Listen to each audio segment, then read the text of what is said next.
All right, and we are live. Hello, everybody who's here live in the virtual chat. Thank you so much for coming to Off the Beaten Path Bookstores sci-fi fantasy panel, just a little bit otherworldly. Today, we are so lucky in having Wole Talabi, the author of Shigidi and the Brass Head of Obafulan. He is an engineer, a writer, a lover of assorted nonsense, and an editor. He's got a new short story collection coming out soon. Welcome from Malaysia. Good morning. Good morning. We also have S.L. Huang, the author of The Water Outlaws, The Burning Roses, and the sci-fi thriller series Cass Russell, the Cass Russell series. Water Outlaws is amazing. So is Shigidi and the Brass Head. I love all of these books. SL is a lover of math, stunts, and all the stories that combine the two. So welcome from wherever you are at the moment. I'm sorry you're having some home issues, meaning fleeing wildfires, not at-home issues. I don't need a personal life. Yes, I'm currently climate change nomad.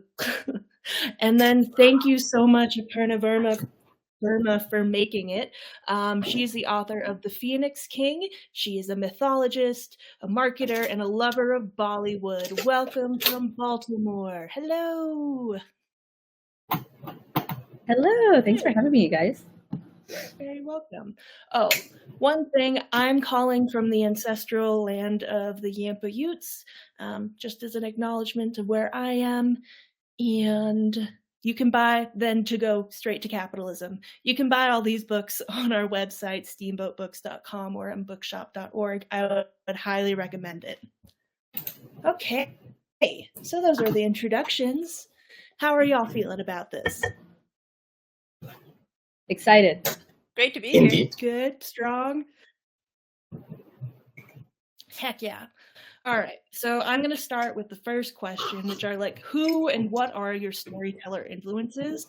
Like, what storytelling devices do you employ from them, and what do you enjoy? Anybody can go first, because I'm bad at delegation.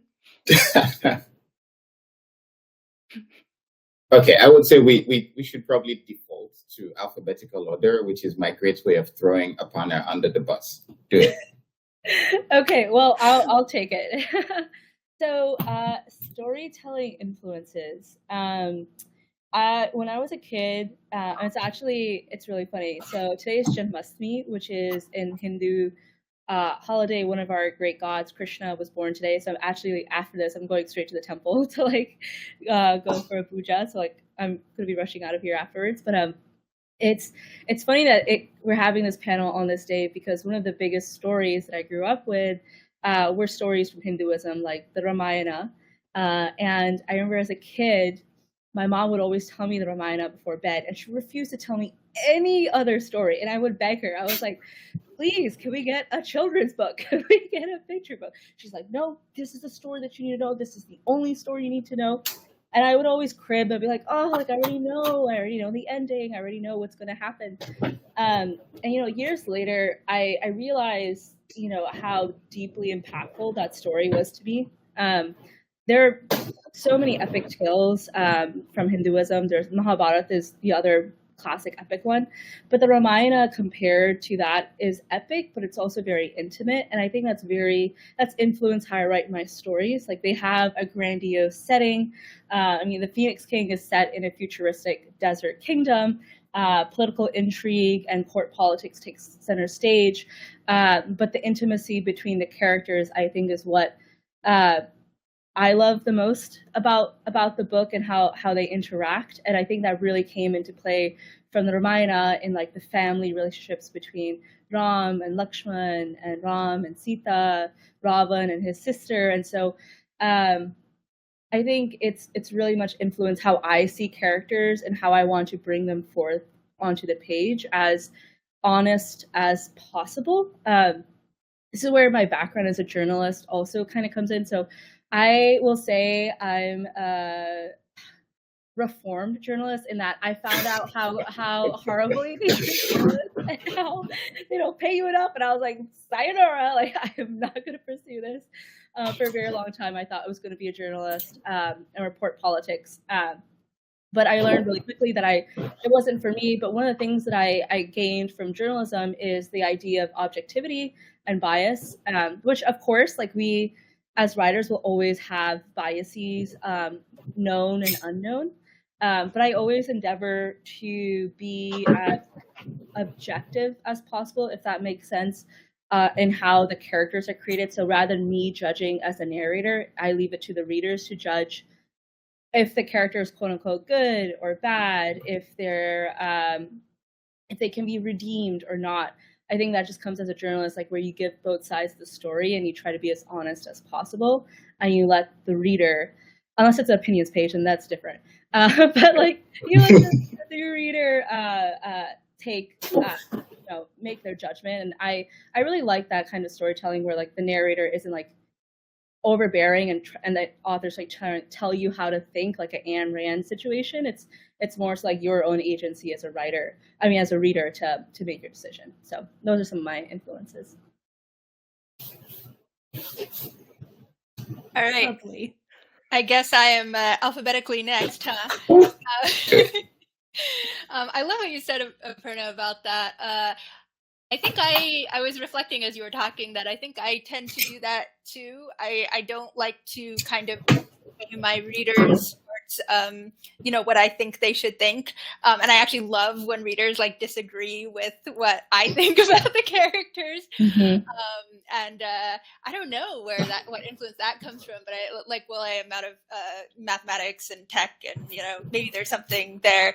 But the Water Outlaws is it's about a group of bandits fighting against tyranny. It's based on it's a reimagining of a very old classic Chinese novel called Water Margin, which is very, very famous in the Eastern Hemisphere.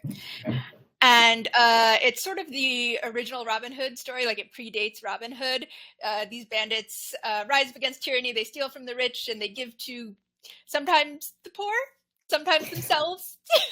And they're all very, they have shades of gray. And I think I try to do something similar where I present this and try to really get to that understanding of why they're making these decisions.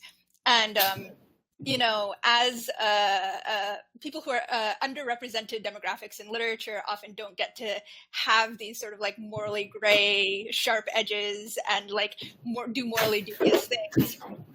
And I love being able to sort of provide all these different perspectives in like a cast who doesn't usually see that, at least in literature published in North America. But as for the influences for this book, certainly Water Margin, considering it's a retelling, my reimagining of it is super feminist, super queer. I gender spun everybody, so sort of a gender bent retelling. But the original is like massively, when you think of Chinese, like old Chinese classic, you might think something really dry and boring. No, it's like, it's fun, it's adventurous, it's profane. It was one of the first novels ever written in the vernacular. It's amazing. And like that, the whole like Song Dynasty history where it was it's based in, even though I was sort of setting it in a secondary world, it's very, very close to Song Dynasty China.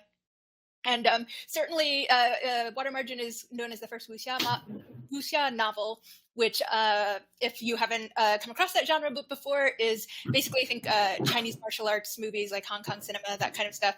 So like really fun and lots of action, and certainly one of my favorite genres that I grew up on and has hugely influenced me in how I write this book and what vibe I want people to get when they're reading it and reading these like sword fights and amazing fight scenes that you can see the wire work in your head, kind of. But I've also being American, I grew up on Western epic fantasy also. And I would say this is in conversation with that as well, somewhat, in both in conversation with what it's meant to me, but also what I found lacking in it, I guess, which I think is true of a lot of my books, but in particular this one. That's awesome.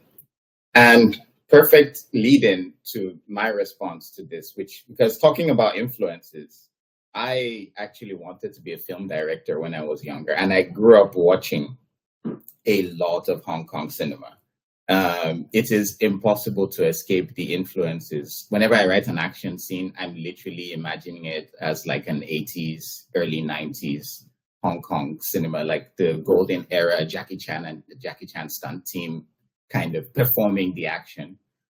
So that's an influence. And I just love action cinema in general, which is why my novel opens with an action scene in the middle of a car chase. And then towards the end, there's a bunch of fight scenes and they're big and epic. And it's urban fantasy, so you need to have that. So there's a lot of, I would say, visual media influence in this particular novel, in Shigidi and the Brass Head of Obalufon.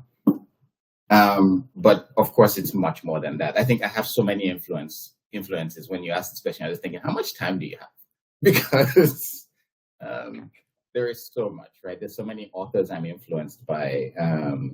Probably the main one relevant to this book would be Neil Gaiman. And lots of people have drawn the comparison because, you know, urban fantasy books like Neverwhere and American Gods, there are parallels, and I read them when I was younger and I love those books as well. But what I really wanted to do was use elements, you know, similar to Aparna and Ethel. I grew up on Nigerian mythology, especially Yoruba mythology, which is the tribe I'm from. Yoruba mythology is rich. The culture is rich. There's so much history. There's so much depth to these larger than life gods that are basically personification of different elements. And I really wanted to reimagine them in a modern context. So the book mostly takes place in almost modern times, say mostly 2017, 2016-ish, but there are flashbacks and time periods go all the way back to the 11th century.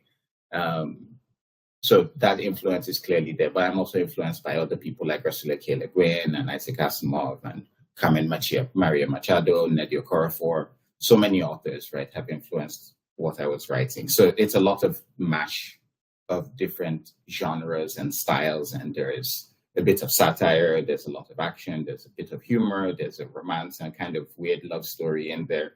But also, to go back to the point Aparna raised, is these characters are gods. And in traditional Yoruba mythology, the gods are not, they are like personifications of elements. So they're kind of above morality. So when I was writing the characters and what they do, they just do what they're supposed to do. For example, Shigidi is a nightmare god. His job is to go around giving people nightmares and sometimes killing them in their sleep. And there's no morality to it. He doesn't like doing it. It's just what he has to do to remain a god and to remain alive. Because if people stop believing in you, then you die, right? Which is the way I've kind of imagined all this setup. So you also have a character that's like eons old succubus, whose job is basically to go around, have sex with men or women, steal their souls to remain alive. And that's the way she stays alive. So, you know, she doesn't feel any kind of way about it. It's like eating food. Just has to do what she has to do, right? So that's kind of the approach that I took with the book, as well as having those characters a bit above morality, so to speak. And last thing I'll just say, in terms of narrative storytelling devices, I love flashbacks. There are a bunch of them in the book, but I love what I call like the anime special flashback, where you get the flashback right as it's becoming relevant to the point, right, to the plot. And it's usually something that helps give depth to what happens next in the story. So I love that kind of flashback. So you can see I watched a lot of anime. Foreshadowing is always fun, and a good ticking time bomb, right? Something that gives narrative propulsion, right? There's a time limit you need to maintain before something happens. So I love all those kinds of elements in stories. Can I just add on? Well, I am delighted to hear what you said about the fight scenes, and because the action in this book is just so good and it's amazing. And I dare you all to like read the first page and not just be enamored and keep reading. Yeah, exactly. So like, love it. It's amazing. Thank you. Yeah, and I can see like all of your books have like wonderful theatrical fight scenes in them. It's so easy to imagine all of them, and that is amazing writing for all of you. So thank you for that. But I'm noticing all of you are kind of talking about or not necessarily, but objectivity or being above morality. And I think that's such an interesting discussion to have, especially in fantasy. Like, how do you tell what is moral when you are a god? Does it even apply? Or when you are the princess of a kingdom about to come into your power, like, what do you need to stretch? When you are in a morally corrupt system, like, what do you need to do to make it work for you? So, just noticing themes. There was a question in there somewhere that I completely forget. Oh yeah, I remember now. It's so all of your academic styles have kind of a focus on unbiased information. So I was wondering how your academics inform your writing styles and your books today. If they don't at all, you can just ignore it and say that's silly, but I don't know. I guess I'll go first, going back to the alphabetical order. So I was when I was in college, I was an English major, did an honors in the arts thesis, and the only reason I did that was because so I could write a book in English. I had to write about dead white people, and I was like, you know what, that's not me. Like, I'd rather just write a book. So I wrote a book about immigrant narratives, and one of the things that I really enjoyed about, dedicating like 4 years to just studying literature is this idea of like reading underneath the lines, reading deeper. I am fully a proponent of rewarding the reader who reads deeply and leaving little Easter eggs for the ones who are hunting for them. There, you can have very different interactions with a book, right? You might, and it really depends on your mood, where you are in life. A book that you read at 15 might have very different meaning when you're 35, right? And I really believe a book isn't static. It's full of motion, and it's always changing with you and growing with you. And so when I write, I like to lace like different themes and Easter eggs, where if the reader was like evolving, or if the reader comes from a different life perspective, or comes from a different background, or knows some of like Indian history or Indian mythology, they might have a deeper reading experience. So that doesn't mean if you don't know anything about Indian history or Indian mythology, you won't get it. Like you still will. But I think it's always so much more fun being an English nerd myself. I was like, when I read deeper, I was like, it's almost like I'm having a secret conversation with the author herself. And I really, really enjoy that experience, and it feels like I'm just like talking to them, and they're sitting beside me, and we're like giggling over the little secrets that no one else knows, because they just like swept through the page. So I think in terms of academia has like really inspired like how I write. I love fast-paced like action scenes, but I also love being able to just like languish in the world and just like I'm the word is escaping me right now, but just kind of simmer in it, if that makes sense. Like, where a real world, you're not always moving through it quickly, unless you're in New York. That's a different story.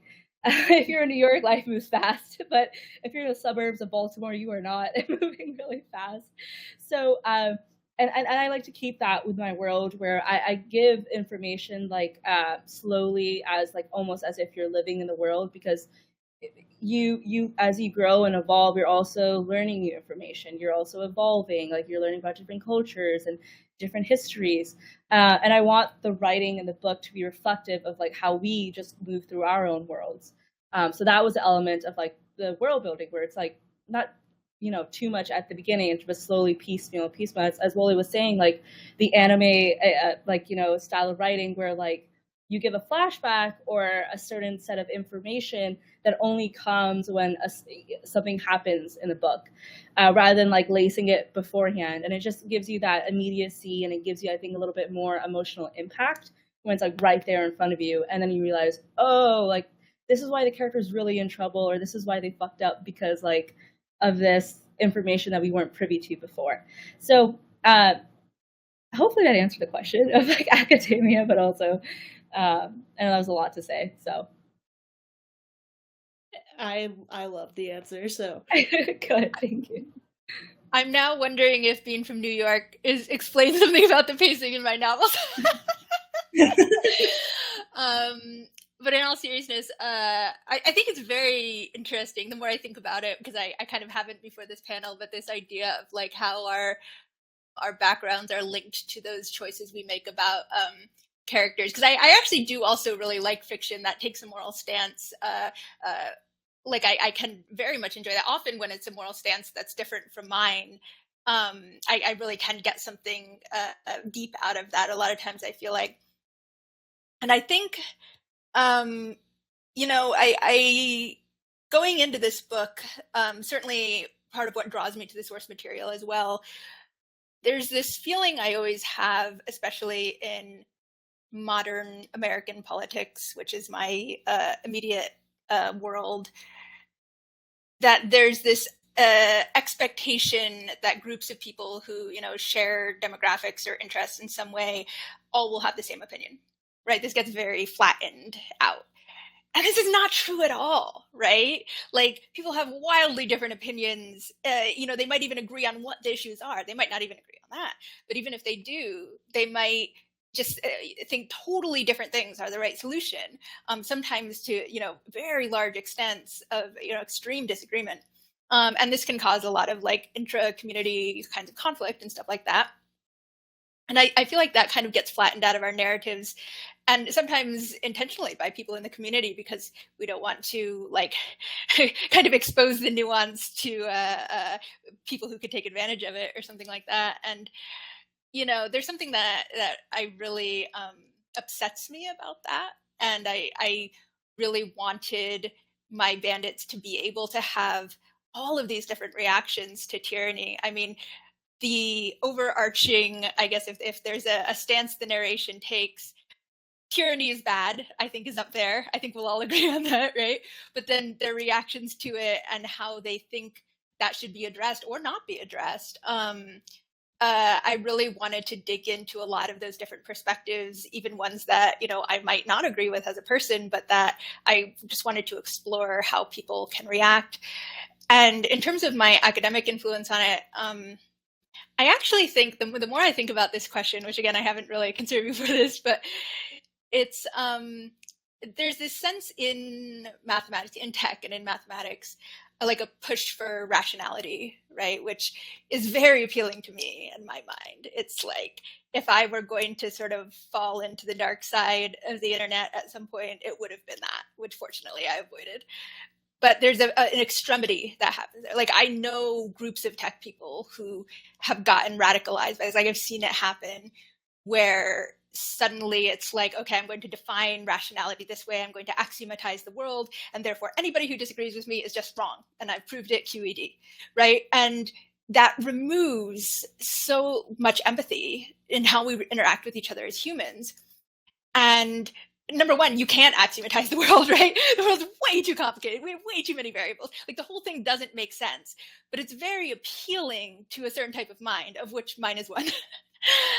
And because of that, I feel like I have spent a lot of time thinking about it and spent a lot of time within myself, like analyzing and pushing back and saying, like, why doesn't this make sense? Well, you know, first of all, it's just completely illogical when you kind of dig down beneath it.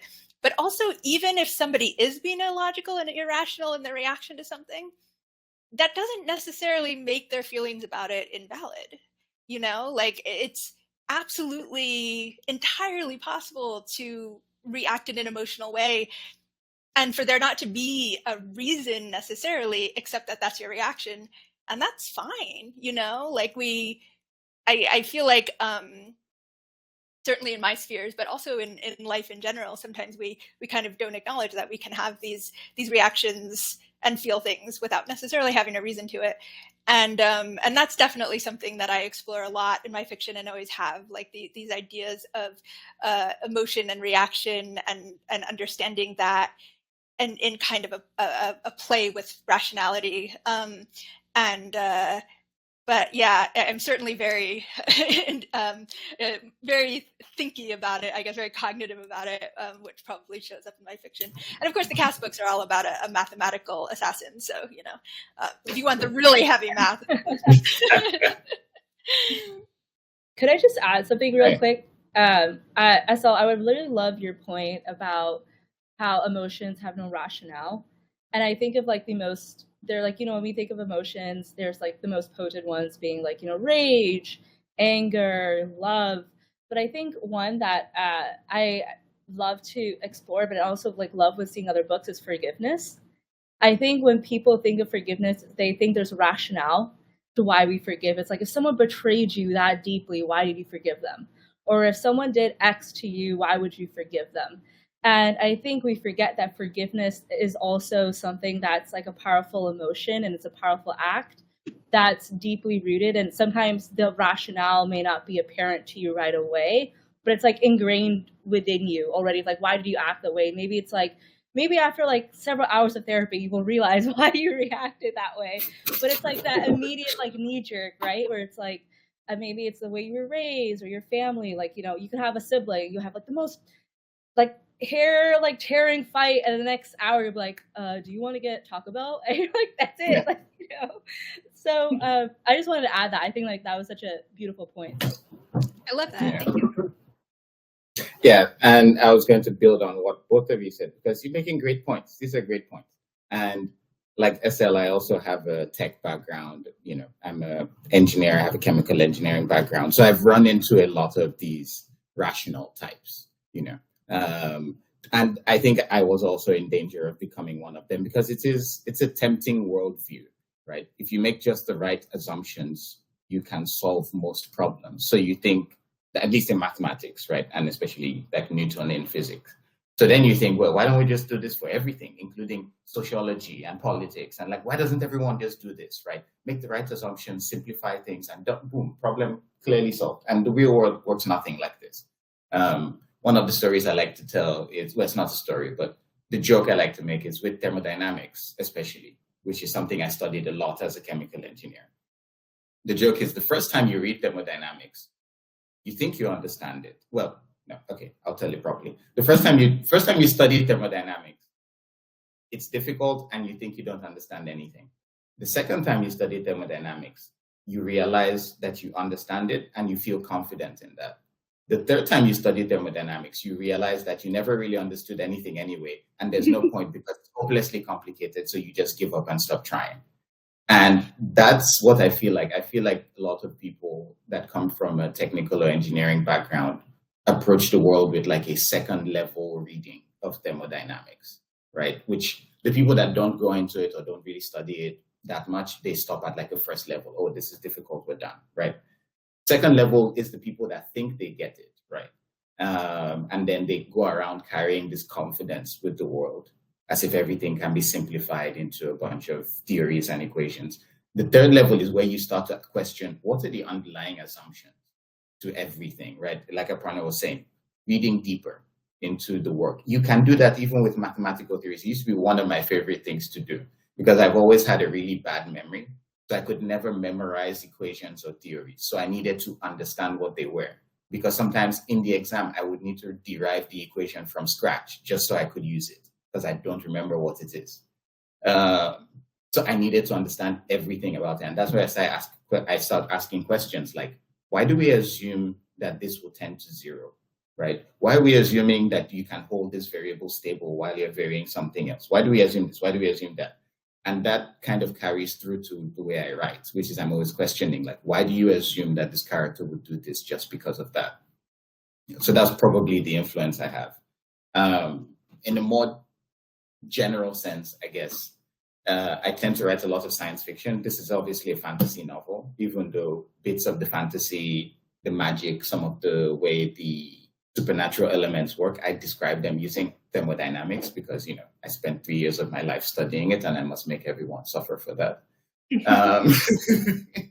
Well, so thermodynamics.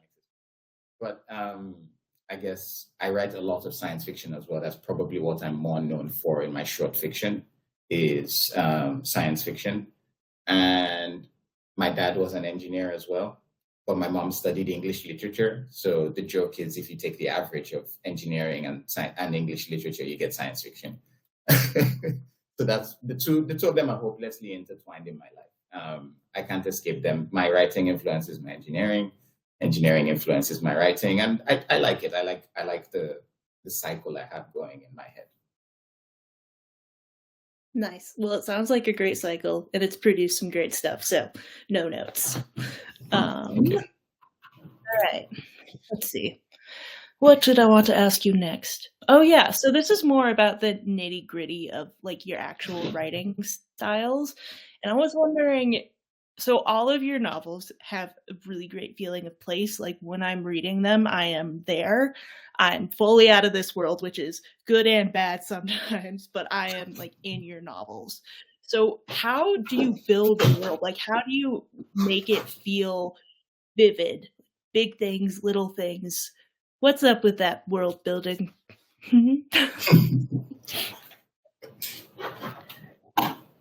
I guess I'll jump in. Huge amounts of research. I always want to know more about my world than my readers, so I can hint at things and make it feel bigger than it is. This was based on, a real period in history, although I tried to make changes intentional. Like I shifted some stuff around. There's some cameos from historical characters. Most of the time they appear only to die, get executed, because that. But if anybody recognizes them, I hope you enjoy the Easter egg. But the just so much research went into that for me, and thinking about what I wanted to change versus not. And also note-taking. I have a 100-page wiki on my world that's just for me, so that I can remember all this stuff. And because I also have just a terrible memory for the way things connect and everything. And I would just refer to that all the time to make sure I was keeping everything consistent. But yeah, that's pretty much it. I felt like I did probably the equivalent of a master's thesis on the Song Dynasty, and it still did not feel like enough. And then Tor additionally got me a authenticity reader and cultural consultant who was amazing and like a scholar in this time period and the original literature I was basing on. And just like the comments were incredible and taught me so much. And so, yeah, no easy, quick answer for me. Just a lot of work. You went full Agatha Christie on that. Oh, Agatha Christie used to do so much research on her stuff that she eventually became the top of certain fields. So that's what that is. That does not surprise me at all. I love her book so much. Oh my gosh. That kind of reminds me of like journalism, where like journalists, like they're trained in journalism, but if their B is environmental studies, or if their B is politics, or if their B is finance, like suddenly you're an expert in that because you have to keep reporting, you have to know everything. So it's funny, like I always call myself a tech imposter because I've always worked for tech companies, but I always work as like either in like editorial or like marketing positions. So I'm like adjacent, but like I've like brushed with like the logical minds, as you guys are saying, and like see, like, hold that caution. And I think it's like really funny when it comes to world building, where I feel I did a lot of research more so about more so like Indian mythology and the stories that I specifically took inspiration from. So the one thing about Hinduism is that it's a very it's centuries old religion, like several centuries old, and it has many interpretations depending on what region you're from, what ethnicity you are, like, what dialect you speak. And it's so my interpretation of some stories might be very different from someone else, like who lives in like East India, for example. And so when I was researching for the religion of the world, so for those of you who don't have the context, the Phoenix King is set, and I think Izzy, you mentioned it. It's one of the main characters is Alina, who is set to inherit the throne, and she must be able to hold the ancestral fire of the Phoenix, which is the goddess of the realm. But she can't. Like, she's constantly burned, and if she can't do it, she can't become the queen. And her dad continues to stay in power. And the phoenix in this kingdom is mostly viewed as vengeful, as a destructive god. And that really came from the way that people have misunderstandings of Ma Kali. So Ma Kali is a Hindu goddess. She's a warrior goddess. She has several origin stories, but one of my favorite ones is when there was this big, almost indefeatable demon called Rakthabij, who had a big, demon army, and he and his army were defeating the gods, and the gods went to Brahma, who's like the supreme being, and asked for help. And what the gods did was like they took actually parts of themselves and they created a new being, and that being wasn't a man, it wasn't a monster, it was a woman, and her name was Ma Kali, and she descended into the battlefield with her thousands of Chandikas, which were the female warriors, and they slayed the demon army, and Ma Kali at the end did the ultimate sacrifice where she cut off Rakthabij's head and drank his blood, because anytime a drop of his blood hit the earth, he would regenerate. And so she was able to defeat him, but that also sent her into like this frenzy, this rage. And it wasn't until her male consort, Lord Shiva, laid down her feet and she stopped herself. The reason I love that story so much is because it shows the necessity of female rage as divine and necessary for change. If Ma Kali wasn't able to defeat Rakthabij, the gods would have been done for. The earth would have been done for. And so she was a savior in some light, but people see her as destructive because an angry woman, angry goddess, is seen as something that's uncontrollable, right? Like she went into a frenzy rage, but what people forget is that she stopped herself. Like the gods didn't stop her. She realized like, oh, I'm going to step on him. Let me simmer down. And that really inspired how I saw the story and how the characters have these conflicting beliefs. Some characters see her as vengeful and demonic. Others see her as a mother, because Kali Ma means mother. And many Hindus see her as a protector, as a goddess, and mothers will do anything to protect their children, right?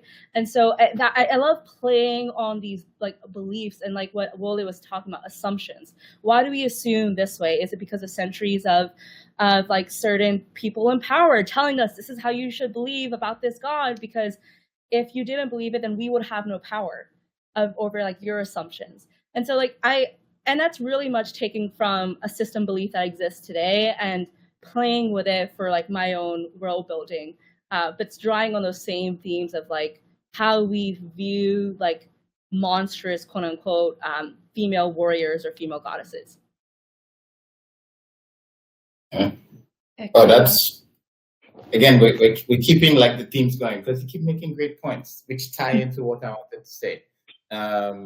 Which is, yes, I love what you said about Kalima. I actually do feature a bit of Hindu mythology in my novel as well, because I have the Yoruba gods kind of encounter gods from other pantheons as well, including the Hindu when they go to Singapore and Malaysia. So what you mentioned about multiple interpretations, there is a huge Hindu community in Malaysia that have their own set of interpretations of the mythology, which is kind of what I draw from because I've lived here. And that's what I'm familiar with. In terms of making the story vivid, I think I'm a bit lucky in the sense that my book Shigidi is an urban fantasy.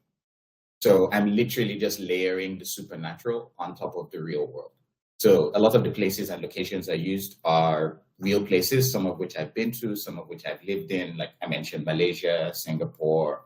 Parts of it takes place in Nigeria, mostly in Lagos and London, which are both cities I lived in for a long time.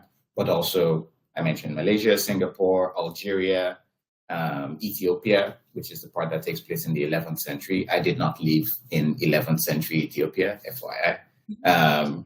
So the way I got around that is pretty much what SL said. It's research.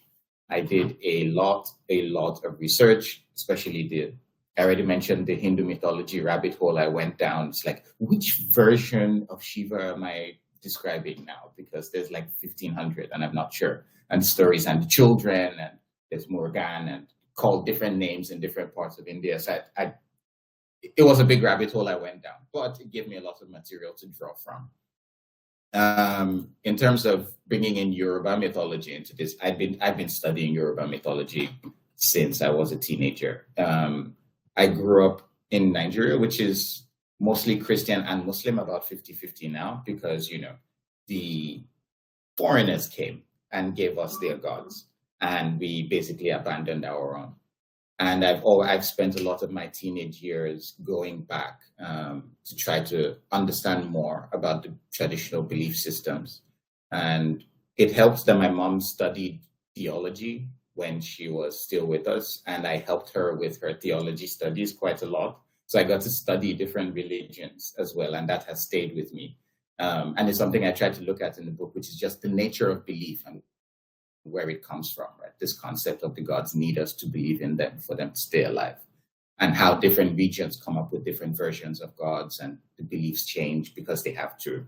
So that's something I played with a lot. But literally drawing on that theology research I did with my mom decades ago, my own current research about historical elements. There's a lot of historical elements in the book. I guess similar to what Aparna said, if you like Easter eggs, there are so many. There's so many in Shigidi. I mean, Aleister Crowley makes an appearance, and almost every scene he's in, except the one that takes place in modern day, because obviously he's not alive. But all the previous historical scenes are based on actual events in Aleister Crowley's life. I just, raised the supernatural element to power 10. There's the bit that takes place in 11th century Ethiopia about a witch queen that's fighting off the Christians that have basically colonized the land and convinced the people to switch gods. That's also based on a real Ethiopian queen who was called a witch queen because she was literally defending her land from invaders. So again, going back to female rage and what Aparna said.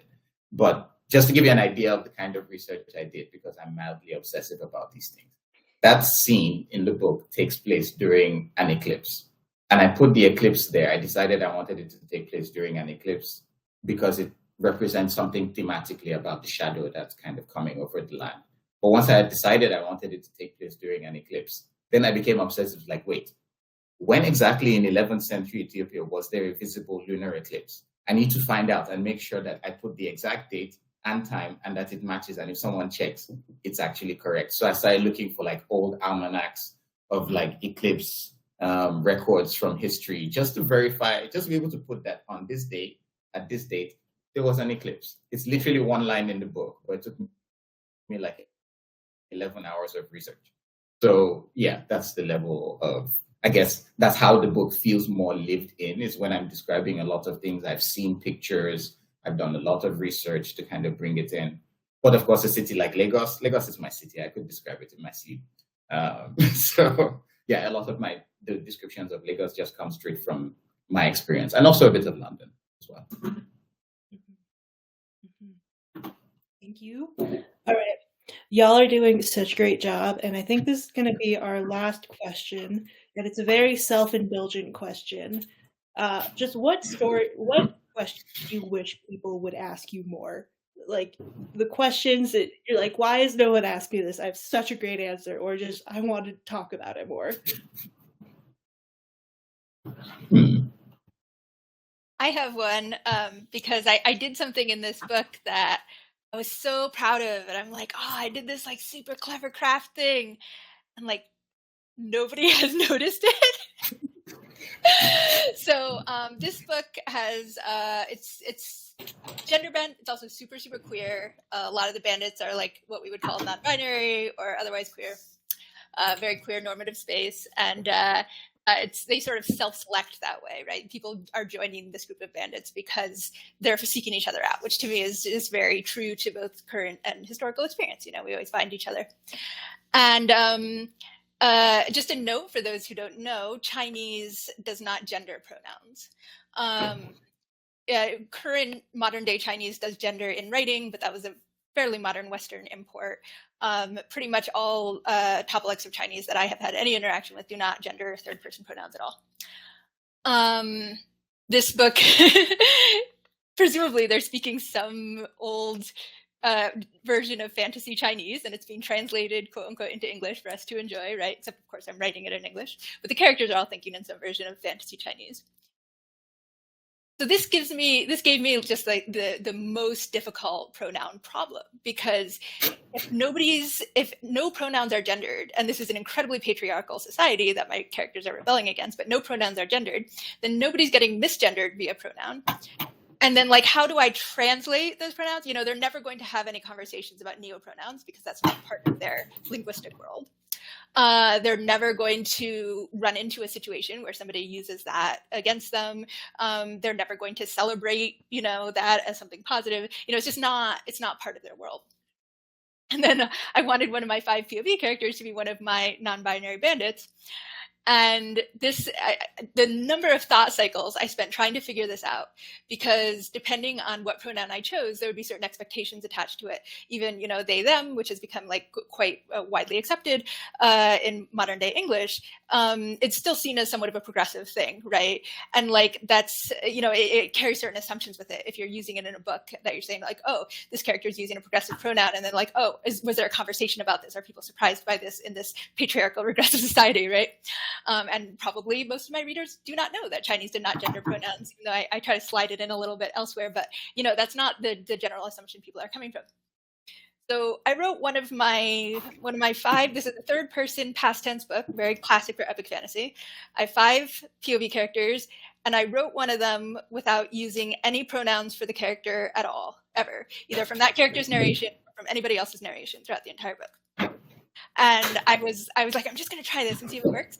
And I was actually impressed with how doable it was. And I was really excited. I was like, oh, I'm really getting into this. And, you know, some of these instructions kind of became part of the voice and stuff. And I'm like, oh, these characters, maybe they are using pronouns, but I'm translating it this way, so to speak.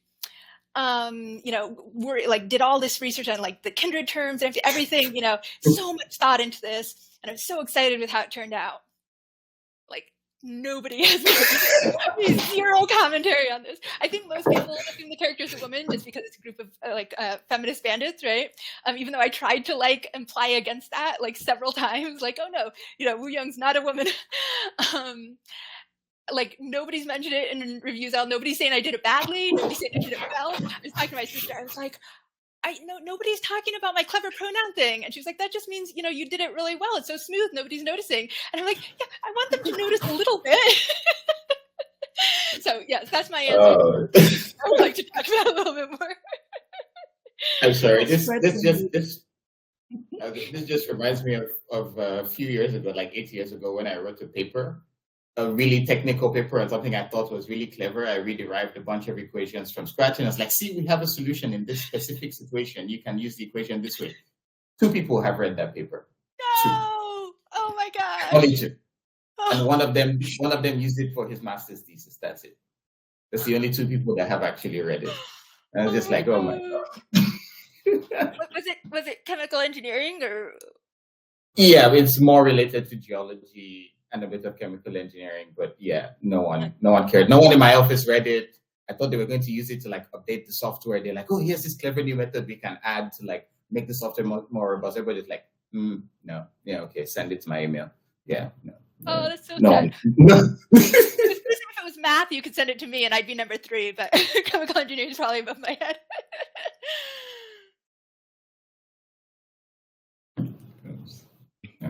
Okay, well, I'll go next. Something I wish people would ask me. I should probably walk around with a sign that says, ask me about the real brass head of a balafon, because it is a real object, by the way. People think it's this fantasy thing I made up to be like the MacGuffin in the book. It's not. So Shigidi and the brass head of a balafon. In the book, I make it a supernatural thing, which is this object that contains power from one of the elder gods of the Yoruba pantheon, who has basically kind of retired, but now is coming back to try to take over the spirit company because things are not going great. And he needs Shigidi and the co-protagonist Norma to kind of get it back for him, because there's all these regulations about what he can do in the international spirit business, and he doesn't want to create an incident. But the real brass head of a balafon is an object in the British Museum. It's called the bronze head from Ife, generally speaking. And I deliberately do not use that name because it is not made of bronze.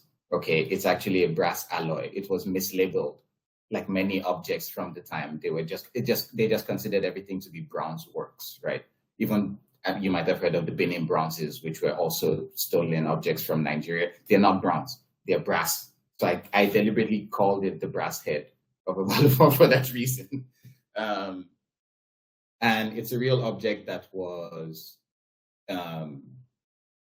basically created in the 13th to 14th century by the Yoruba technologists at the time, and it's supposed to be like a sculpture of a king, because the tradition was the new king would make a sculpture of the previous one, right? And typically brass. And Obalufon was a famous king that was known for like introducing a lot of metalwork technology into Yoruba culture. So when he died, the next king, Obalufon II, made this image of him, and it was buried with him, and it was lost for a long time. And it was when they were constructing a house in Nigeria in the 40s, they basically dug it up when they were trying to dig up the land for the foundation. And surprise, surprise, it was stolen by the British, who were, ruling Nigeria at the time, and found its way to the British Museum, which is where it currently sits. And just a bit of a fun fact about the brass head: when it was discovered, well, not it specifically, but other objects similar around that period were discovered. You had a bunch of, European ethnologists, and I don't want to call them archaeologists and historians because they were incompetent, basically thought that, the metalwork and the craftsmanship on this is so good that it couldn't possibly have been done by Africans. This must be the work of, maybe a lost Greek colony had migrated here earlier in the 14th century and taught them how to do this kind of metalwork, this intricate metalwork. In fact, they even, like the German ethnologist Frobenius, came up with a whole theory about Atlantis, that this must have been the Atlantis group that migrated from Greece and came towards West Africa, towards the coast. And that's where the legend of Atlantis came, just to try to explain how Africans could come up with such elegant metalwork. And I'm like, my dude, you're trying too hard. Stop, please. You're embarrassing yourself at this point. Your racism is embarrassing you at this point. Stop it. So yeah, anyway, there's a lot of fun history about the brass head. I mentioned some of it in the book, but there is a lot more that I don't, because, the story needs to go on and there's fun to be had and interesting things to say about the British Museum, which is a warehouse of stolen goods, basically. But I won't get into that because I could keep rambling. But yes, ask me about the brass head of Obalufon. If you run into me and you have a copy of the book and you want me to sign it, ask me more questions. There's so much I could tell you about the history. That's so. I have a personal beef with the British History Museum, because there's so many like Indian artifacts. The Koh-i-Noor, which is in the Tower of London, is still there, and it's like the most infamous diamond of all time, and it's so many hands. So many nations are asking for it now, and it's kind of like, but that's another story that I'm writing. So let's put that aside. That's very pretentious. So one thing that I wish people had asked. So I used to have the answer for this, but then during my debut night, someone asked me that question. I was like, damn it, I already answered it. So the second one, and I was like, my boyfriend was gonna like plug the question during Q&A, and he totally forgot. So I was like, well, thanks for like not doing your job. It was I always love opening lines, like the first line of a book. It has to be memorable. Me, I like when I think of a great book, the first lines like that, that they just gut you, they hit you, or like they're written in a way where like I am immediately enraptured or I'm curious. And so for the Phoenix King, the first line is, "To be forgiven, one must be burned." That's what the Ravani said. They were fanatics and fire worshippers, but they were his people, and he was finally returning home. It's a paragraph. It's not the first line. The first line is, "To be forgiven, one must be burned." And I remember it was actually my boyfriend says, he was like, "What does that mean other than it sounds cool?" And I was like, wait a second, let's go deeper. Let's go deeper. It was, I mentioned the idea of forgiveness earlier in this panel, and how forgiveness is something that it's also a potent emotion. It's also a very powerful action that can be a knee jerk. And sometimes there's no logic behind it other than it's a necessity. And one of the main themes when it comes to Kalima, so she is described sometimes as the goddess of death, which is, she's the goddess of death of ego. In Hinduism, we believe that ego is the one thing that keeps you from being enlightened. It's Buddhism also follows this, has a very similar belief. And to attain moksha, which is liberation, like enlightenment, you have to let go of ego. You have to let go of pride. You have to, and pride is often very interlaced with forgiveness. I don't want to forgive you because you've hurt me so badly. I don't want to forgive you because you've wounded my pride. If I forgive you, it makes me feel having less of the higher moral ground. What Kalima teaches you is that when you worship her, she is the ultimate defeater of ego. Rakta Bij was almost an example of ego because he was so full of himself that he became so powerful he thought he could challenge the gods. And Kalima, when she slayed him, the idea was that she is telling you to defeat your ego because that's the only way you can escape the pernicious cycle of reincarnation and have eternal, liberation and enlightenment. And that idea of like being forgiven, how does that happen? And a lot of that is like repenting, being like, or having like, I would say very extreme measures. Like there are some, I think it's like Christianity where like people whip themselves, right? Or like for like forgiveness. Like I'm forgetting in some, I remember in some cultures, they'll whip themselves as part of like to be penance. Yes, to pay penance. Yeah. Being the Phoenix King, we say to be burned, but the idea of burning is so much deeper than just being burned on a surface level. Being burned is like letting go of your ego, burning away your ego, burning away your assumptions, as Wole was saying earlier, burning away your pride, and letting forgiveness come more easily. Because sometimes forgiveness is your means of survival. If you can't forgive, you won't move forward. Bitterness can kill you. And that was, it's a very central theme in the Phoenix King. It's a very central theme in the Robin's trilogy. And no one's asked me that question. I'm like, I thought I was really proud of that first line. And no one's asked, why is that your first line? I was like, let me tell you.